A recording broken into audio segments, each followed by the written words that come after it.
السلام عليكم ورحمة الله وبركاته.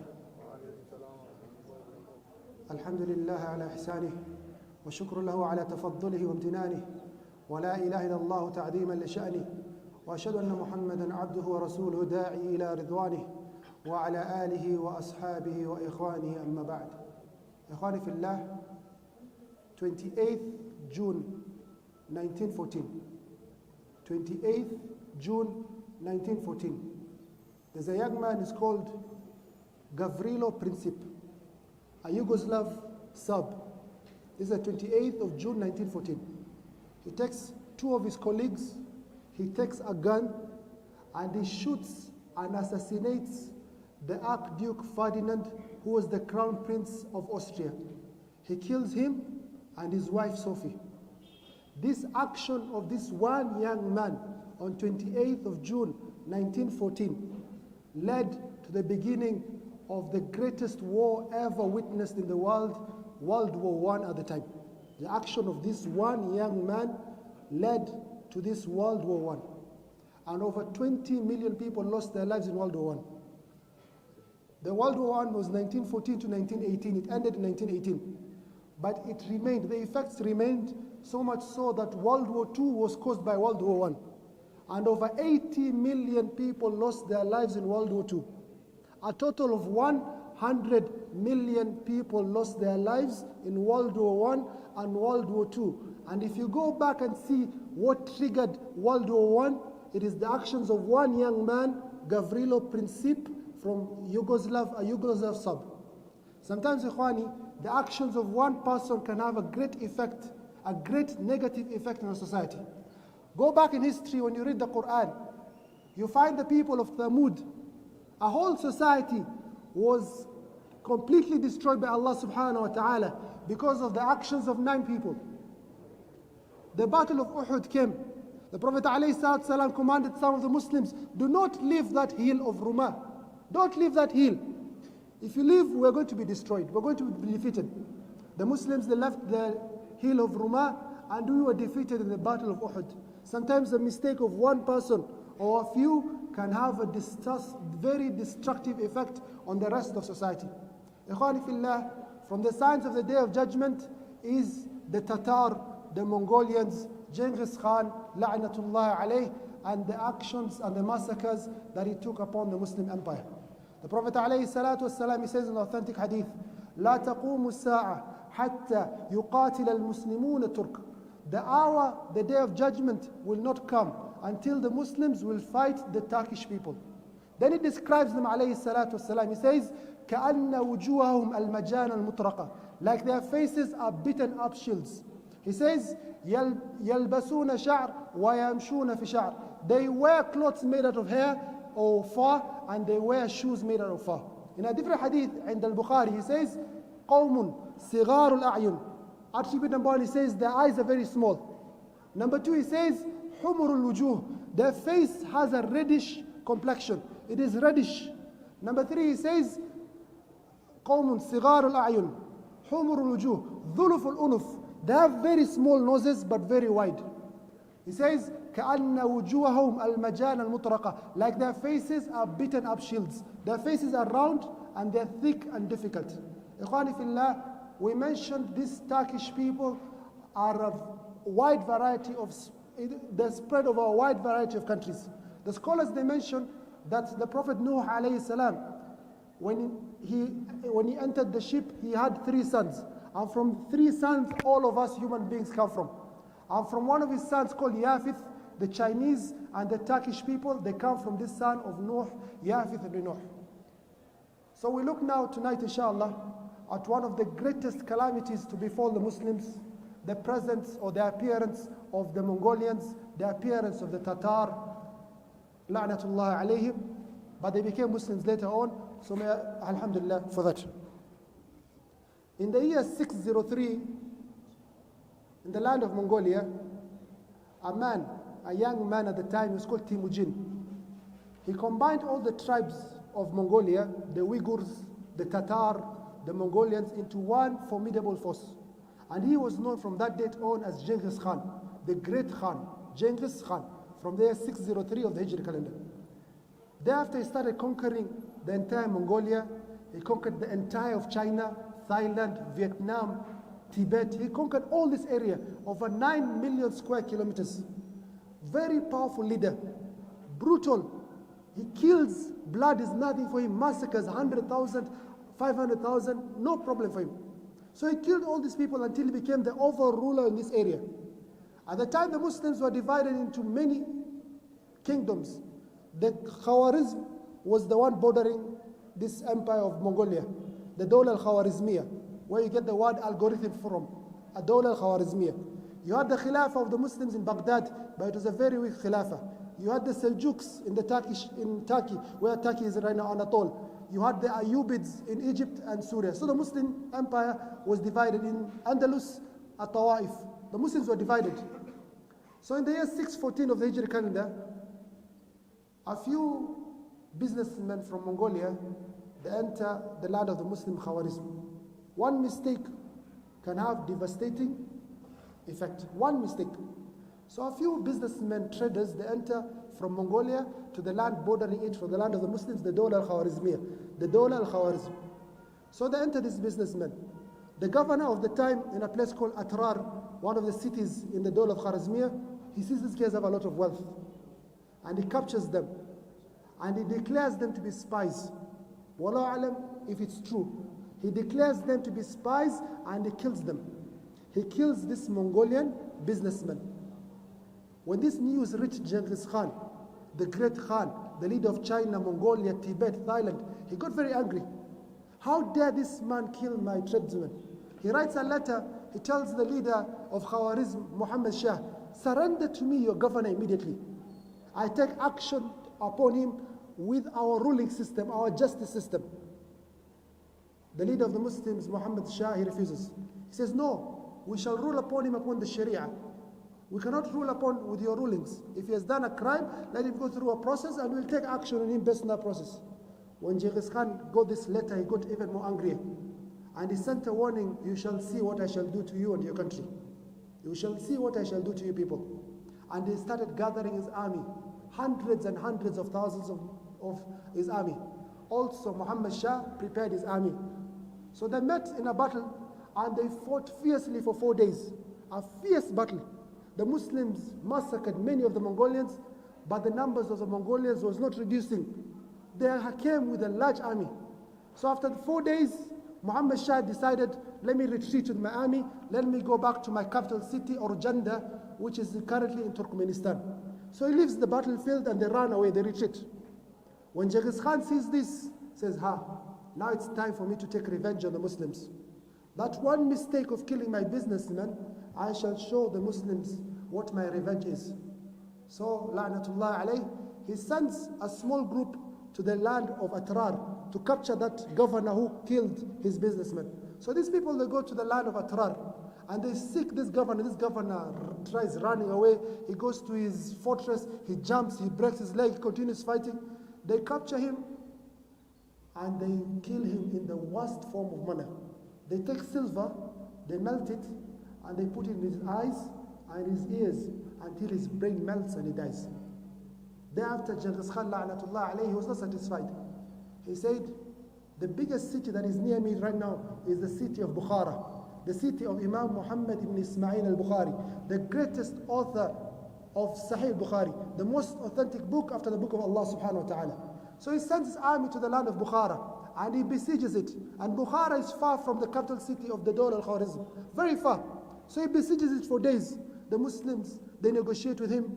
Genghis Khan tells them, I shall give you peace, security, as long as you surrender. A group of the Muslims refused to surrender. And they put themselves in a fortress. The majority surrendered. And they opened the gates of Bukhara to Genghis Khan, la'natullah alayh. Genghis Khan enters and says, those guys have refused. You Muslims have to assist me to deal with this, these people who are going against the trend. So the Muslims helped Genghis Khan and finished off their brothers who were hiding in that fortress, who were defending themselves. After this, Genghis Khan, he comes to a mosque in Bukhara and he looks around and he says, where's the wealth of this? Isn't this your palace? He says, no, this is the mosque. He says, show me your palace, show me your wealth. at least let me benefit from my time here. And they show him the wealth of Bukhara. After Genghis Khan is convinced that they've gotten all the information, he issues a very frightening command. He tells his army, it is time to feed the horses. It is time to feed the horses. And the Mongolians, they start killing every single Muslim they could find in the city of Bukhara. They kill the men, they kill the children, they kill the women, they torture any man they can find if they have wealth. They rape so many women. Subhanallah, a great tragedy. Inna lillahi wa inna ilayhi raji'un. Wa la hawla wa la quwwata illa billah. In a few days in Bukhara, they killed over 500 to 600,000 Muslims. 500,000 to 600,000 Muslims, and he captured a number of prisoners of war. Then he says to himself, what is the next city? This is all in the year 616 of the Hijri calendar. He finished Bukhara. Then came the year 617 of the Hijri calendar, which is officially the worst year ever in Islamic history. The year 617 of the Hijri calendar. So Genghis Khan, la'anatullah alayh, he goes to the next city, also in Uzbekistan. Bukhara is in Uzbekistan. He goes to the next city of Samarkand. And he besieges the city of Samarkand. La'natullah alayh. Within this city are 50,000 soldiers, well trained, of the Amir Muhammad Shah. But these people, they get so much fear, the entire army.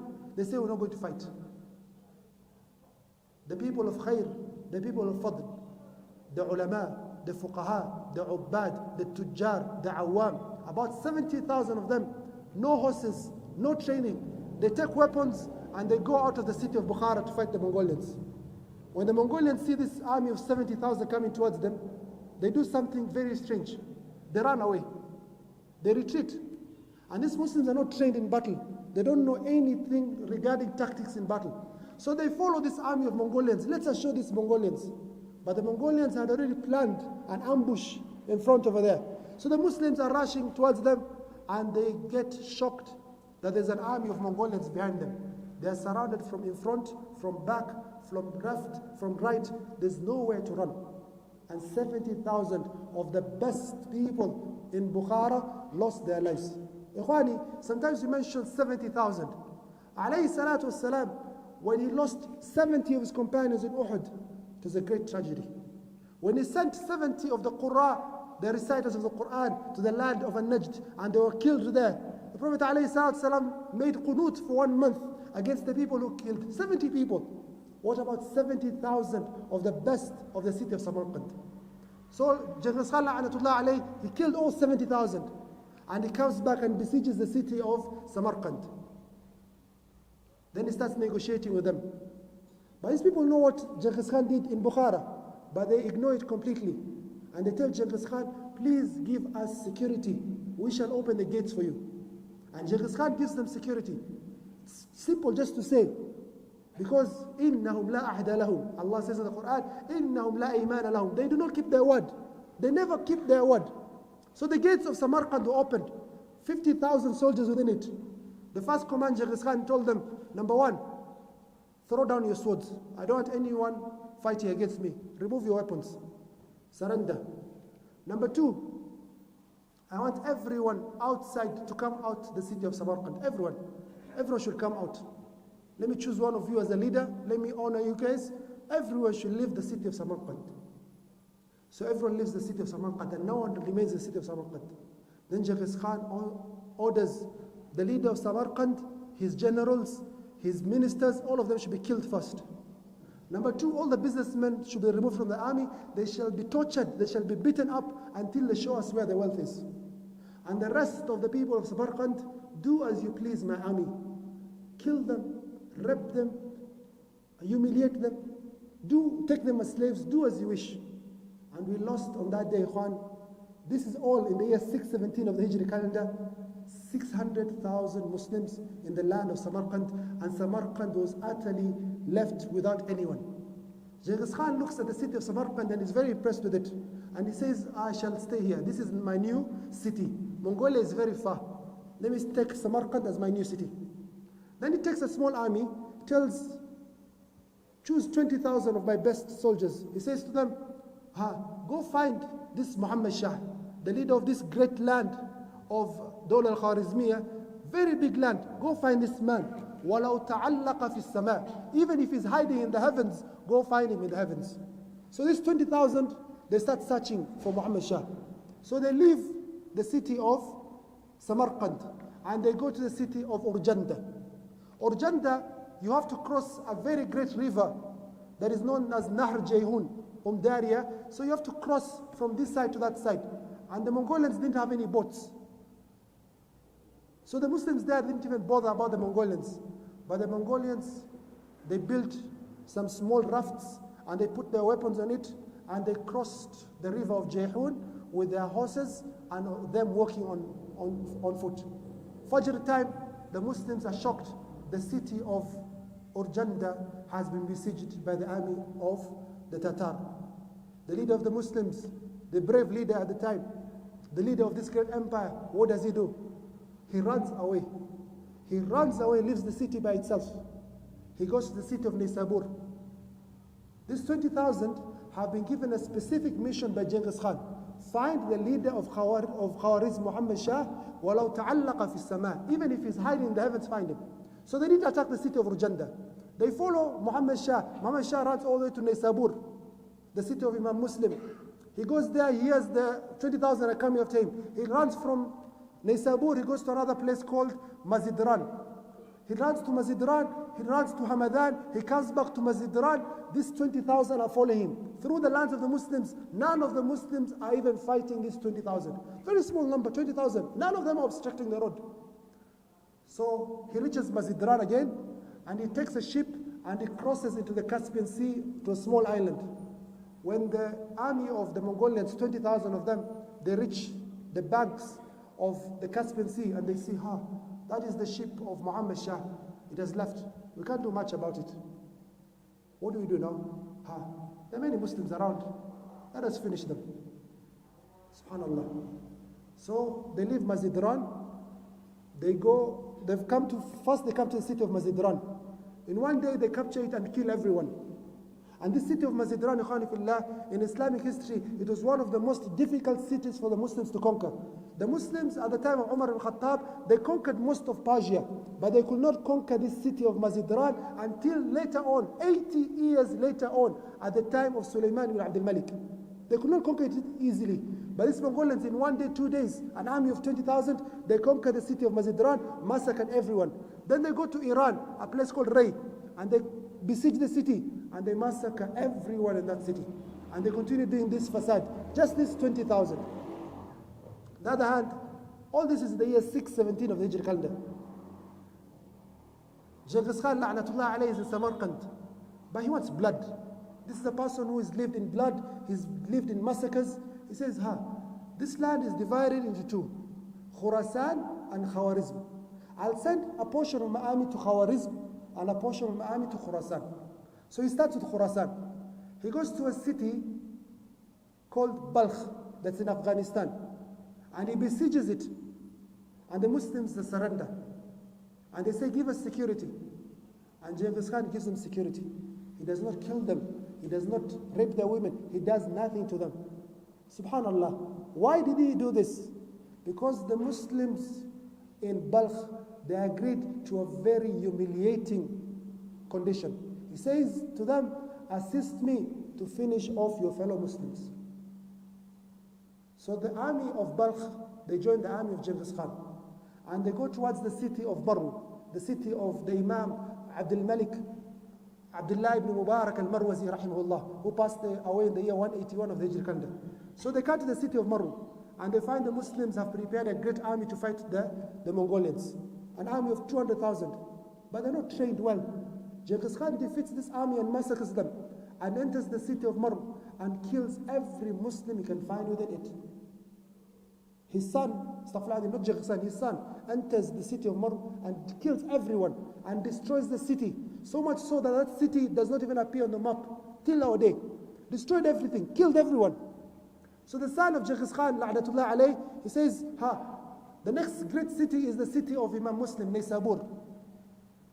Just for benefit, all the 6 scholars of hadith, they come from this area of the world. Imam Bukhari, Muslim, Abu Dawud al-Sijistani, al-Tirmidhi, al-Nasai, Ibn Majah al-Qazwini. They all come from this area of the world.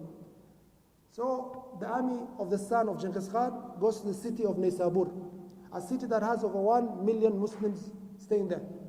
He besieges it, betrays them, and he kills them after betraying them. But here he issues a very scary command. He says to everyone, it has reached the news that the people you claimed to kill in Marw, 700,000 were killed in the city of Marw. Some of them did not die. You hit them with your swords, they fell down, and they pretended to die. I do not want any of this to repeat. I want every person you kill in the city of Nisabur, you bring their head. So they brought castles and they built mountains with the skulls of Muslims in the city of Nisabur. We are still in the events of the year 617 of the Hijri calendar.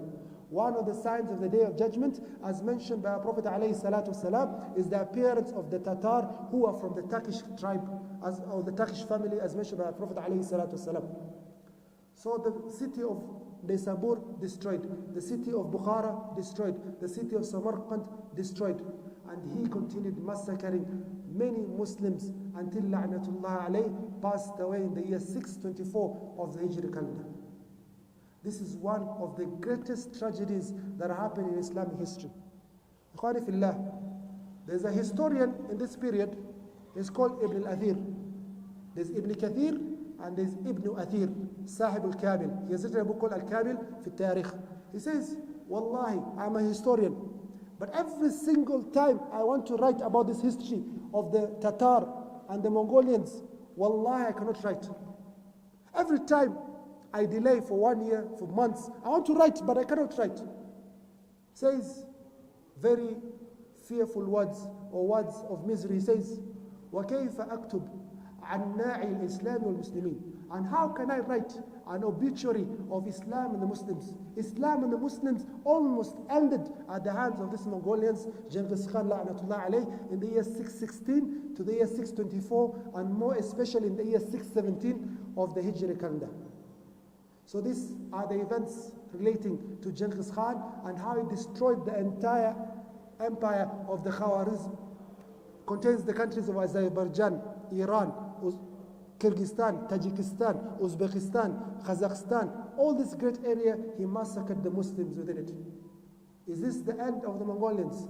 No, it is not the end of the Mongolians. For the grandson of Genghis Khan, la'natullah alayh, he did a great crime on the Muslims in the lands of Baghdad in the year 656 of the Hijri calendar. Who is this grandson of Genghis Khan? And how did he come to destroy the Khilafah al-Islamiyya in the city of Baghdad in the year 656 of the Hijri calendar, where we lost how many millions of Muslims? This is what we shall look at in our lecture tomorrow night. Wallahu a'lam. Wassalamu alaikum wa rahmatullahi wa barakatuh.